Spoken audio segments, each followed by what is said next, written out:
It's Monday, September 15th. Persevere, live your passion, and have the patience to make it through. Remembering Bev Thompson, the longtime broadcaster and CTV News colleague, has died at the age of 61. Now we have some choices to make so that we can get our finances in control. Spending expected to be a key issue as Parliament resumes today, setting the stage for Prime Minister Mark Carney and Conservative leader Pierre Poilievre to square off for the first time. Today's result is a message to me, and I am listening. Ontario Liberals signal weak support to leader Bonnie Crombie, prompting her to announce a plan to step down. I so could not wrap my head around this happening that I literally prepared nothing. I've never won anything in my life. Canada's Seth Rogen goes from winning nothing to everything as the studio and the pit lead the way at the Emmys. Stay with us, Canada. Your morning starts right now.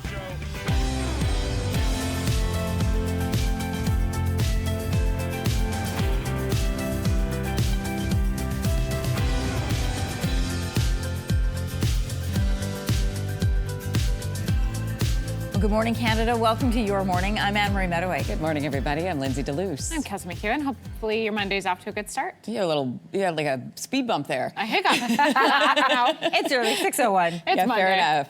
It's a big day, though. MPs are returning to the House of Commons today. I want to point out this will be the first time Prime Minister Mark Carney squares off against Conservative leader Pierre Poilievre in the House.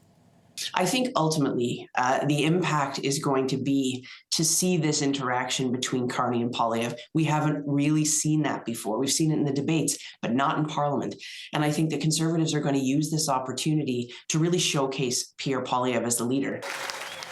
Pierre Poilievre is returning after winning a seat in the Alberta by-election that was held last month. He wasn't in the House when it sat in June because he didn't win his Ottawa seat in the April election. Government House Leader Stephen McKinnon is set to outline the Liberal government's fall priorities this morning, and budget issues will likely be a key topic. Mark Carney has signaled the fall budget's deficit will be bigger than last year, partly because of the U.S. tariffs and the government's response. Housing is expected to be a key issue this fall, and Prime Minister Carney has announced what they're calling a Build Canada Homes Agency. This, along with a series of other new measures, will help double the pace of housing construction in this country over the next decade. Build Canada Homes is Ottawa's proposed solution to build affordable homes faster. It is launching with an initial $13 billion capital investment to provide incentives for home builders. Specific locations for the homes haven't been announced, but it will start in 6 cities. 4,000 factory-built homes will be developed on federal land, so in Ottawa, Toronto, Dartmouth, Longueuil, Winnipeg, and Edmonton. And construction is expected to start next year. Ontario Liberal leader Bonnie Crombie says she will resign after receiving a weak show of support from the party. We still believe that a leadership race at this moment would do more harm than good for our party. Crombie received 57% support from party members during their General Assembly. After first saying she does plan to stay on, Crombie then announced she will step down after a new leader is chosen. Bonnie Crombie won the Ontario Liberal leadership. That was back in 2023. She led the party back to official status, but failed to win a seat in Mississauga. The Ontario Liberals will now hold their third leadership race since 2020. Some sad news to share this morning. Longtime Canadian journalist and CTV News anchor Beverly Thomson has died at the age of 61 after fighting a long illness. CTV's Adrienne Gobriel looks back at her life and her contributions to Canadian journalism.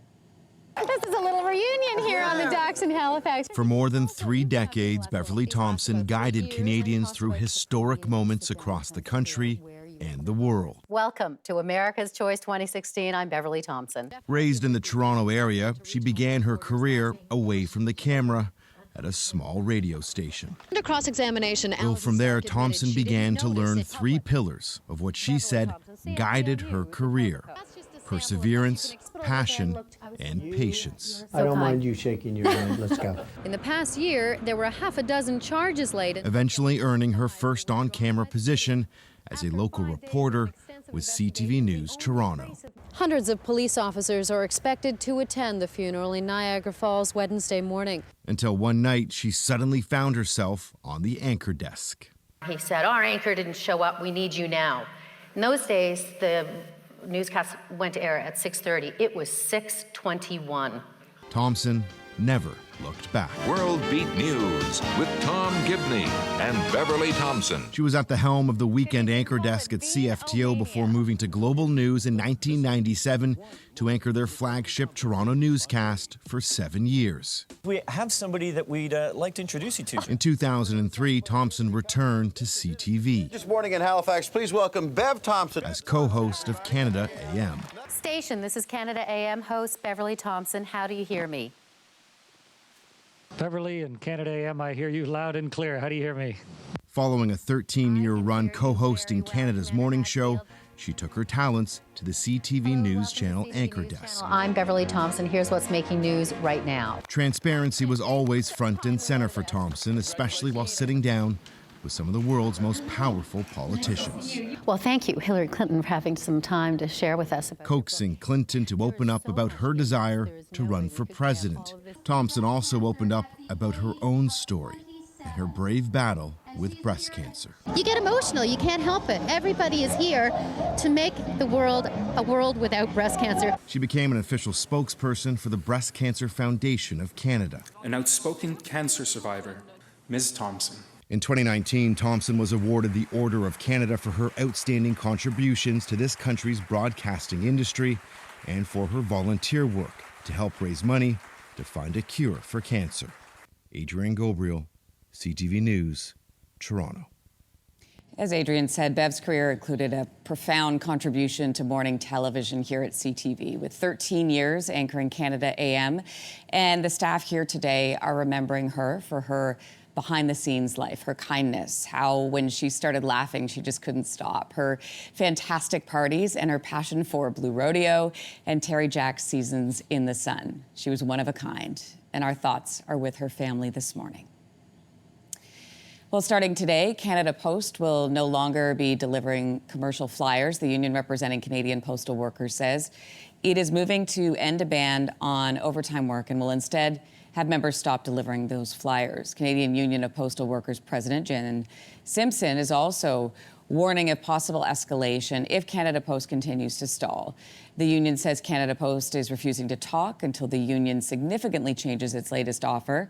In early August, the union voted down what Canada Post said was its final offer. The union responded with its own proposal. The Postal Service said that offer was a step backwards. Canada's own Seth Rogen was the big winner at last night's Emmy Awards. I'm legitimately embarrassed by how happy this makes me. And to be standing up here with all these people, these are the best people I know. The studio set a new record with 13 Emmy wins, including Best Comedy Series. The show also won for writing and directing, with Seth Rogen also picking up a Best Acting award. Huge night for him. Meanwhile, Jean Smart took home the Best Actress in a Comedy prize. This was her 4th Emmy for her role in Hacks. I want to dedicate this on behalf of everyone to all the healthcare workers, the frontline first responders. Respect them, protect them, trust them. Thank you. The hospital drama The Pit beat out Severance for the top drama prize. Noah Wiley won the Best Lead Actor, while Catherine Lanassa won for Best Supporting Actress. Severance did pick up awards for Best Supporting Actor for Tremel Tillman. And then another award as well. Best Actress for Britt Lower.